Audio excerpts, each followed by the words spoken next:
ఈ దుర్ఘటన సమయంలో రాజకీయంగా కాదు బాధతో మాట్లాడుతున్నా. ప్రమాదం తర్వాత బాధితులు మా తప్పు ఉందని కూడా చెప్పారు. మా తప్పు ఉందని ఒప్పుకుంటాను, కానీ మా తప్పు మాత్రమే కాదు, ఈ కాంగ్రెస్ ప్రభుత్వం తప్పు కూడా ఉంది. చేవెళ్ల రోడ్డు విస్తరణ కోసం టెండర్లు పిలిపించి కాంట్రాక్ట్ అప్పజెప్పి అగ్రిమెంట్ చేసి భూసేకరణ కూడా చేశాను. 2 ఏళ్ల నుండి ఆ రోడ్డు ప్రపోజల్ కూడా ఇవ్వలేకపోయింది ఈ కాంగ్రెస్ ప్రభుత్వం. బీఆర్ఎస్ నేత పండ్లొల్ల కార్తిక్ రెడ్డి తెలియజేశారు. జడ్జిమెంట్లో లాస్ట్ పాయింట్ ఏం రాసిండు మీకు ఇంగ్లీష్లో చదివి వినిపిస్తాను, మీకే అర్థమవుతుంది. దీంట్లో లాస్ట్లో ఎన్జిటి ఆర్డర్లో లాస్ట్లో ఏం చెప్పిందంటే, in the result it is held that the EIA report, environmental impact assessment report, is not comprehensive, and the project proponent is directed to add more comprehensive study in the lines indicated above.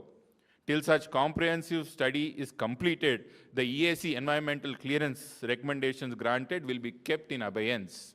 చూస్తున్నారు కదా మీరు, ఇది క్లారిటీగా NGT ఏం చెప్పింది, మీరు submit చేసినటువంటి పనికిమాలిన రిపోర్టు కరెక్ట్గా సరిపోదు, ఇది పనికిమాలకంగా ఉన్నది, మీరు చెప్పిన లైన్స్లో మీరు ప్రపోజల్ సబ్మిట్ చేయలేరు, కాబట్టి ఉన్న పర్మిషన్స్ కూడా అబియన్స్లో పెడుతున్నామని చెప్పి ఎన్జిటి ఆర్డర్ ఇచ్చింది. ఎవరండి 2 సంవత్సరాలు కాలయాపన చేసింది? బీఆర్ఎస్ పార్టీయా?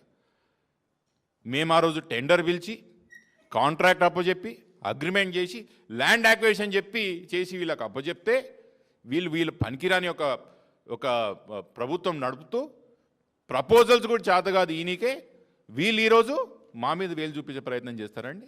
మళ్ళీ చెప్తున్నాను సోదరులరా, నాకు ఈరోజు రాజకీయాలు మాట్లాడడం లేదు, చాలా బాధతో మాట్లాడుతున్నా, ఎందుకంటే బాధ్యతతో మాట్లాడుతున్నా. ఎస్, ప్రజలు ఈరోజు మా దిక్కు వేలు చూపిస్తున్నా కూడా మేము తీసుకుంటున్నాం ధైర్యంగా. ఎస్, మా తప్పు కూడా ఉందని ఒప్పుకుంటున్నాం, కానీ మా తప్పే కాదు అని చెప్తున్నా. నేను ఈ సమయంలో రాజకీయాలు మాట్లాడడానికి ఇష్టం లేకపోయినా మీకు కొన్ని వాస్తవాలు చెప్పాల్సి వస్తున్నది. 2 సంవత్సరాలు కాలయాపన చేసిర్రు, పదే నేను ప్రపోజల్ పెట్టండి అని చెప్పినా కూడా మీరు అధికారంలో ఉన్నప్పుడు ఏం చేసిరని అడిగారు.